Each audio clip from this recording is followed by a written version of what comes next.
मैं यहाँ पर जो हमारे साथी बैठे हैं, जो आलिम दीन बैठे हैं, अम्मा इकराम बैठे हैं, मैं उनसे एक गुजारिश करता हूँ कि हम भारत के संविधान को मानने वाले लोग हैं। मैंने अक्सर लोगों से, जो लोग यहाँ पर आकर अपनी तकरीरें कर रहे थे, मैंने उनसे एक शब्द कहता हुआ सुना, वो है हिंदुस्तान। मैं आप लोगों से गुजारिश करना चाहता हूँ, अम्मा इकराम से पूछना चाहता हूँ कि हम हिंदुस्तान के संविधान को मानते हैं कि भारत के संविधान को मानते हैं? बाबा साहब अम्बेडकर ने जब संविधान को लिखा, उन्हें इस बात का खदशा था कि इस देश के लोग, मनुवादी लोग, इस देश के ब्राह्मणिकल फोर्सेस आने वाले वक्त में इस देश को तब्दील करेंगे। जिस तरह से उन्होंने इस देश के पाकिस्तान को बनाया, उस तरह इस देश को हिंदुस्तान बनाएंगे। तो उन्होंने भारत के संविधान को जब लिखा तो उसमें पहला शब्द लिखा इंडिया, दैट इज भारत। हम बाशऊर लोग हैं और ये धरती जो इनकलाब की धरती है, जिसने काशीराम साहब को पैदा किया, इतने बड़े बड़े वली पैदा हुए, यहाँ पर अम्मा इकराम पैदा हुए, वो लोग इस देश में आकर, यहाँ की मंच पर आकर ये कहते हैं कि हिंदुस्तान शब्द है, ये हिंदुस्तान है भारत। आप लोगों को मैं बताना चाहता हूं साहब, ये हिंदुस्तान शब्द को छोड़िए, गुरेज करिए इन चीजों से। बड़े बड़े आलिम दीन करेक्शन कर चुके हैं कि ये देश हिंदुस्तान नहीं, ये देश भारत है। जब बात यहाँ पर हो रही है भारत की, जब बात संविधान की हो रही है, तो हम इस बात को भी समझना पड़ेगा कि हमें करना क्या है। मैं आपसे दो वाकया बयान करना चाहता हूं आपके सामने। एक वाकया गुजरात का है। जब गुजरात के दंगे हुए, हज़रत मौलाना सज्जाद नुमानी साहब ने उस दंगाई को अपने पास बुलाया। और मेरे दोस्तों, बुजुर्गों जो बैठे हैं, संजीदगी सुनिए, जज्बाती तकरीरें हो चुकी हैं। अब वक्त है कि हम आइडियोलॉजी पे बात करें कि हमें करना क्या चाहिए। इम्तियाज मुल्ला साहब ने जो बात की है, मैं उसके सराहना करता हूं। आपको इस बात को समझने की जरूरत है, गुजरात के दंगे में हुआ क्या था। गुजरात के दंगे में हज़रत मौलाना सज्जाद नुमानी साहब ने उस शख्स को बुलाया, वो आदिवासी शख्स था, जो उसको अपने पास बुलाया। उन्होंने कहा कि हजरत, मेरे पास 30 मिनट्स का वक्त है, 30 मिनट का वक्त है, आप मुझे बताइए 30 मिनट में क्या बता सकता हूं आपको। तो हजरत ने कहा कि तुम ये बताओ कि तुमने इतने दंगे किए कैसे, इस तरह के दंगे किए कि तुमने एक बच्चे, माँ के पेट से बच्चे को निकालकर उसको हलाक कर दिया, आग के हवाले कर दिया। तुम बताओ कि इतनी ज्यादा तासुब तुम्हारे अंदर कैसे पैदा हो गई, तुम तो आदिवासी हो। तो उन्होंने कहा कि साहब, मैं आपसे बड़े तकलीफ के, अपने आंख में आंसू लेके बात कहना चाहता हूं कि इस देश के मुसलमानों ने जुल्म किया हमारे ऊपर।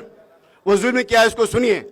उन्होंने कहा कि जो अब मुंबई से लेकर भरूच तक जाते हैं, 450 किलोमीटर का वो पूरा एक दायरा है। 450 किलोमीटर में तकरीबन 350 बड़े मदारिस हैं। उन मदारिस में खानका, बड़े बड़े खानका भी हैं। उन मदारिसों में दस्तार बंदी होती है, बड़े बड़े शोरे कराम वहां पर आते हैं, अल्लाह के नबी की नात पढ़ी जाती है, जुलसे जलूस होते हैं, और वहां पर चमकदार गाड़ियां भी आती हैं। चमकदार गाड़ियों के साथ में पकवान पकाए जाते हैं। वो पकवान की खुशबू हमारी नाकों तक आती है, कभी हलक से नीचे वो पकवान नहीं गया हमारे।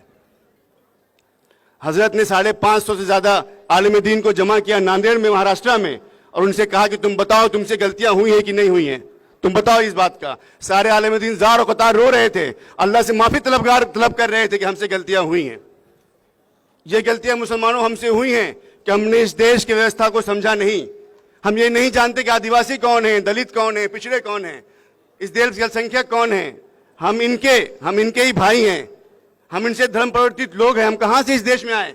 हम मुगल की वंशज हैं, हम बाहर से इस देश में आए, हम इस देश के रहने वाले हैं। जब तक ये बेदारी हमारे अंदर नहीं आएगी, हम लोगों को नहीं करेक्ट कर पाएंगे। इसी बेदारी का सबूत नगीना के लोगों ने दिया। इसी बेदारी को बताने मैं झारखंड से आपके पास में आया हूं। और दूसरा वाकया बताना चाहता हूं आपसे। अभी मुहर्रम के 2 दिन के बाद मुहर्रम के, वहां पर एक मामला हुआ झारखंड की सिमडेगा में। 90% पॉपुलेशन जो है हमारी वहां की, वो आदिवासी है, जो क्रिश्चियन बन चुके हैं। उसमें एक पादरी को मारा गया वहां के चर्च में, और चर्च में जब वहां पर डकैत आए, वहां पर उन्होंने मारा और 10 लाख की रकम लूट के ले गए, और जाते वक्त कहा कि तुम कहो अल्लाह अकबर। तो पादरी ने डर से अल्लाह अकबर कह दिया। अफसोस की बात यह है कि उनसे कोई मुस्लिम नुमाइंदा, अइम्मा इकराम, आलिम दीन मिलने नहीं गए। वहां पर तकरीबन पिछले 70 सालों से, लोग ये कहते हैं कि 70 सालों से, क्योंकि आदिवासी रिजर्व सीट है, आदिवासी जीतेंगे। तो मैंने जब वहां पर मुलाकात करने में गया, तो उन्होंने मुझसे कहा कि बेटा तुम पहले शख्स हो। इन 78 साल, उनकी उम्र 78 साल की थी, 64 साल से वहां पर उस चर्च में थे। उन्होंने कहा तुम पहले मुसलमान शख्स हो जो मेरे पास आए हो मेरे दर्द को शेयर करने के लिए। अभी बात को समझने की कोशिश करिए, ये दर्द कहाँ है। हमने ना आदिवासियों को समझा, ना मुसलमानों को समझा, ना दलितों को समझा, ना पिछड़ों को समझा, ना यहाँ के ईसाइयों को समझा, ना जैनों को समझा, ना बुद्धिस्टों को समझा। हम तो ये समझते चले गए कि इस देश में दो लोग रहते हैं, एक हिंदू है और एक मुसलमान है।